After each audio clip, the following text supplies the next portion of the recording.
안녕하세요. 엔타임 강사 강현입니다. 엔드타임 97강 신약 속의 마지막 제 22강입니다.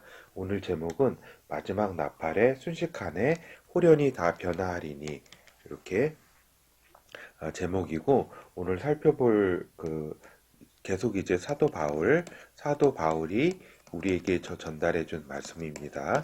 고린도 전서 부분하고 고린도 후서를 살펴보도록 할게요. 고린도 전서는 우리가 지난 시간에 15장을 우리가 좀 살펴봤잖아요. 그 연장선상이에요. 15장 30절까지 살펴봤는데, 이제 38절부터 이제 살펴보도록 하겠습니다. 그러면은 이제 일반적으로 이 부분은 이제 많은 이제 사람들이 이제 휴거 부분이라고 할 수가 있겠어요. 저는 근데 사실 휴거라는 용어를 쓰는 거는 별로 그렇게 이렇게 그렇게 좋아하는 편은 아닙니다. 이제 하늘로 이제 모으심이라는 좀 이렇게 개념이고, 그것은 또 첫째 부활이라고 하는 그 하나의 그 첫째 부활의 과정상의 또 하나인데, 이제 너무 이제 이렇게 이렇게 여기서 이제 땅에 있다가 이렇게 그 하늘로 올라가는 것만 강조되기 때문에 강조한 거. 요거는 이제 본질이 첫째 부활이거든요. 본질이 첫째 부활이다. 요거를 이렇게 놓치는 수가 많이 있습니다. 그렇죠. 요거를 이제 미리 좀 말씀드리고, 여기서 이제 마지막 나팔이라고 하는 거는 이제 두 가지 의미를 갖습니다. 하나는 우리가 이제 그 마지막 때에 일곱째 인이 이렇게 그 띄어지면은 일곱 나팔이 이렇게 불게 되잖아요. 여기 마지막 일곱 인이 띄어지면은 전 3년 반 때 중간에 일곱 나팔이 이제 불리게 되잖아요. 그렇죠. 요때에 이제 일곱째 나팔은 전 3년 반이 끝난 다음에 일곱째 나팔이 이렇게 불려져요. 기억하실 거예요. 여섯째 나팔이 여기 중간 예루살렘 전쟁 요것을 가지고 온다. 그리고 그것이 끝난 다음에 일곱째 나팔이 불려진다. 근데 이제 일곱째 나팔이라는 거는 여기 일곱 대접도 다 포함되는 거기 때문에 요 후 3년 반 전체를 다 일곱째 나팔의 어떤 그런 것이다. 요걸 이해를 하셔야 될 거예요. 주님께서 오시는 순간까지가 이 일곱째 나팔에 대한 것이다. 알겠죠? 근데 여기서 말한 거는 1차적으로는 요 마지막 때에 천사가 일곱 번째 나팔을 이렇게 부는 것을 의미하고, 이제 두 번째 의미하는 거는 그 예수 그리스도께서 이제 천사장과 강림하실 때 천사장의 호령과 나팔 소리와 이렇게 해가지고 그렇게 부르시거든요. 그게 강림하시면서 그 나팔을 또 부시거든요. 이거를 마지막 나팔로 또 이렇게 볼 수도 있다. 그러니까 두 가지예요, 뜻이. 일곱째 나팔, 1차적으로는. 그리고 또 여기 주님께서 이렇게 강림하실 때 천사장이 부는 나팔, 알겠죠? 그 나팔로 이렇게 우리가 그 두 가지로 이렇게 생각해 볼 수 있다. 이렇게 말씀드립니다. 그래서 믿는 자의 부활에 대해서 다시 한번 말씀드리지만, 이 휴거라는 부분 하나로만 생각할 것이 아니라 이렇게 첫째 부활의 한 일면이다라고 보면 돼요. 각각의 저는 시간에 배웠잖아요. 각각의 차례대로 된다. 그런 것이. 그렇죠. 그래서 믿는 자의 부활, 예수 그리스도께서 강림하실 때 첫째 부활이 있다. 근데 다시 한번 말씀드리지만, 이때 첫째 부활은 주께서 하늘에서 이렇게 출발하시기 전에, 그때 이제 성도들이 그 부활을 한다. 첫째 부활. 그리고 땅에 이렇게 강림하실 때 살아있는 성도도 이제 변화체로 이렇게 해서 이렇게 부활을 하는 것이다. 요걸 이제, 그러니까 부활이라기보다 죽지 않았기 때문에 살아있는 성도들이기 때문에 이제 변화체라고 하는 게 낫겠죠. 변화체를 입게 되는데, 입게 되는 그 육체는 여기 있는 하늘에서 이렇게 첫째 부활한 그 성도들하고 같은 업그레이드된 육체로서 메시아 나라에 같이 참여하기 위한 것이다. 이렇게 요거는 많이 말씀드렸습니다. 메시아 나라가 끝나고 있는 또 부활도, 믿는 자의 부활은 두 가지가 이렇게 있다라고 말씀드렸습니다. 그럼 고린도전서 15장 39절부터 이제 56절까지 살펴보도록 하겠습니다. 육체는 다 같은 육체가 아니니 하나는 사람의 육체요, 하나는 짐승의 육체요, 하나는 새의 육체요, 하나는 물고기의 육체라. 하늘에 속한 형체도 있고 땅에 속한 형체도 있나니 있으나 하늘에 속한 자의 영광이 따로 있고 땅에 속한 자의 영광이 따로 있으니 해의 영광도 다르며 달의 영광도 다르며 별의 영광도 다른데 별과 별의 영광이 다르도다. 죽은 자의 부활도 이와 같으니 썩을 것으로 심고 썩지 아니할 것으로 다시 살며 욕된 것으로 심고 영광스러운 것으로 다시 살며 약한 것으로 심고 강한 것으로 다시 살며. 그렇죠. 이게 다시 이렇게 그 부활의 그 몸이 이렇게 강하고 그다음에 영광스럽고 썩지 아니할 것이다. 막 이렇게 좀 부활에 대해서 이렇게 이야기하고 있는 거죠. 육의 몸으로 심고 신령한 몸으로 다시 사나니 육의 몸이 있은즉 또 신령한 몸이 있느니라. 그렇죠. 그러니까 이제 이거는 이제 부활에 있어서 이제 아주 우리가 이제 첫째 부활을 이야기하는 것보다는 저기를 얘기하는 거예요. 이렇게 영체로서 하나님 아버지와 같은 이렇게 그 영체잖아요. 천사도 영체고. 근데 우리가 그리스도 아들 예수 그리스도와 같은 수준의 이러한 몸을 입는다, 영체를 입는다. 그것이 굉장히 영광스러운 것이다. 이런 그냥 다 영광이고 다 영광이 다르듯이 이렇게 그리스도 안에서 그리스도와 같은 형상의 어떤 영체를 입게 된다 이 얘기예요. 기록된 바 첫사람 아담은 산령이 되었다 함과 같이 마지막 아담은 살려주는 영이 되었나니 그러나 먼저는 신령한 자가 아니요 육 있는 자요 그 다음에 신령한 자니라. 첫사람은 땅에서 났으니 흙에 속한 자이거니와 아담 얘기하는 거죠. 둘째 사람은 하늘에서 나셨느니라. 그러니까 예수 그리스도는 하늘에서 나셨다.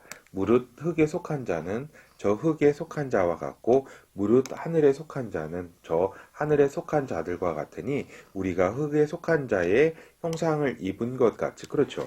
우리가 아담의 후예잖아요. 아담의 후예로서 우리가 흙으로 만든 그런 육체를 하나님께서 흙으로 창조한 그런 육체를 또 지금 우리가 입고 있잖아요. 그렇지만 또한 우리가 그리스도 안에 속함으로써 하늘에 속한 자, 이게 예수 그리스도 아니에요. 예수 그리스도의 형상을 입으리라. 하늘에 속한 자의 형상을 입으리라. 요 빨간색은 제가 강조하기 위해서 한 거예요. 형제들아, 내가 이것을 말하노니 혈과 육은 하나님 나라를 유업으로 받을 수 없고 또한 썩을 것은 썩지 아니할 것을 유업으로 받지 못하느니라. 보라, 내가 너희에게 비밀을 말하노니 우리가 다 잠잘 것이 아니요. 그렇죠. 요까지는 하늘에 속한 자의 형상을 입으리라까지는 이제 저기를 말씀한 거죠. 이제 부활의 일반론이라고 할 수가 있겠어요. 일반론에 대한 말씀이라면 이 부분은 이제 여기 살아있는 성도들이 주님 강림하실 때에 이제 변화체를 입게 된다 이 말씀이에요. 이 부분은 이제 첫째 부활에 관한 이제 부분이죠. 이 부분은 같은 고린도전서 15장 저번 강의처럼 4절부터 30절까지 이 부분에서 쭉 각각 차례가 있다고 말씀드렸잖아요. 지금 이 부분은 고린도전서 15장 이 후반 부분이에요.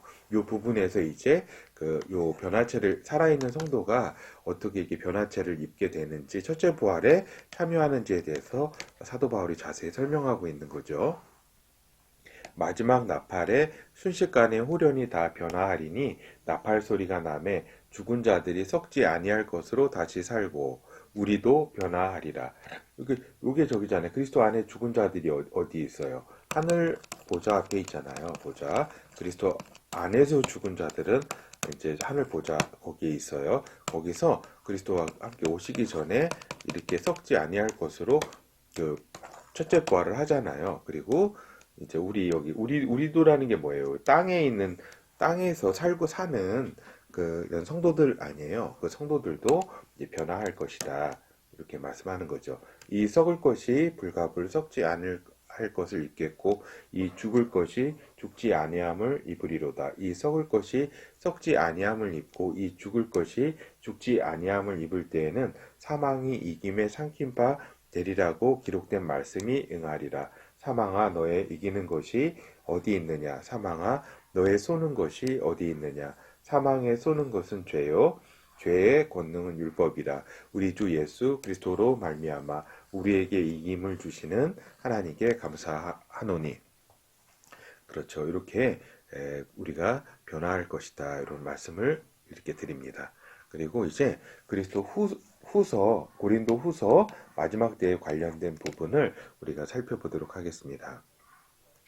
그리스도의 심판대가 고린도 후서에 기록되어 있고 너희에게 아버지가 되고 너희는 내게 자녀가 되리라고 하는 이렇게 말씀이 있습니다.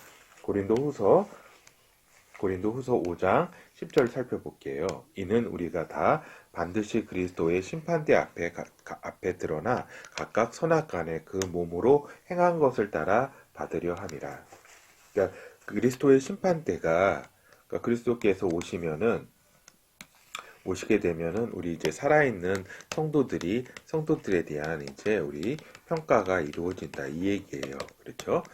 다 이렇게 그리스도께서 오셔서 요거는 25장 마태복음 25장 신랑 기다리는 처녀들 열 처녀들 비유 그 다음에 충성된 그 주인 달란트 비유라든가 거기에서 잘 이렇게 우리가 같이 살펴봤잖아요. 그리스도의 평가 심판대가 우리 성도들에게 있다. 우리 성도가 아닌 그냥 일반 그 사람들은 뭐 말할 것도 없죠. 거기 뭐 염소와 양으로 나눠가지고 심판하신다고 말씀하고 있습니다.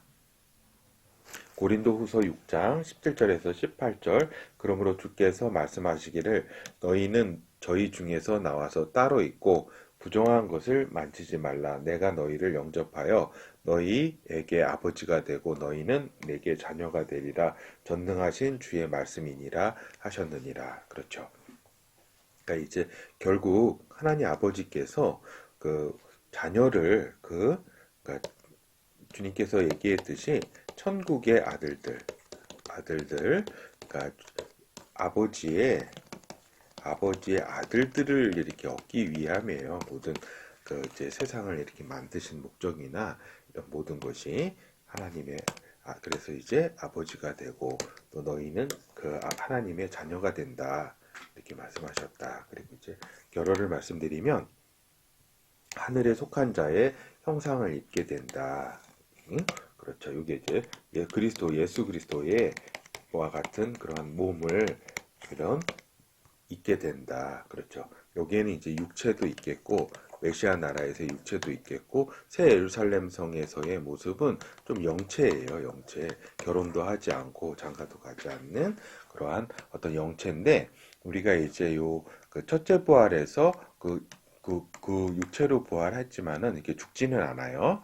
죽지는 않는데 여기에서 어떤 더 이렇게 엄청난 이제 변화라 그럴까 이 부분은 잘 성경에 나와 있지는 않지만 이렇게 변화가 된다. 이러한 시기는 메시아 나라 끝에 존재하게 된다. 새 하늘과 새 땅을 창조하면서 또한 한 번 더 이렇게 업그레이드가 된다. 영체로 알겠죠? 네, 이상입니다.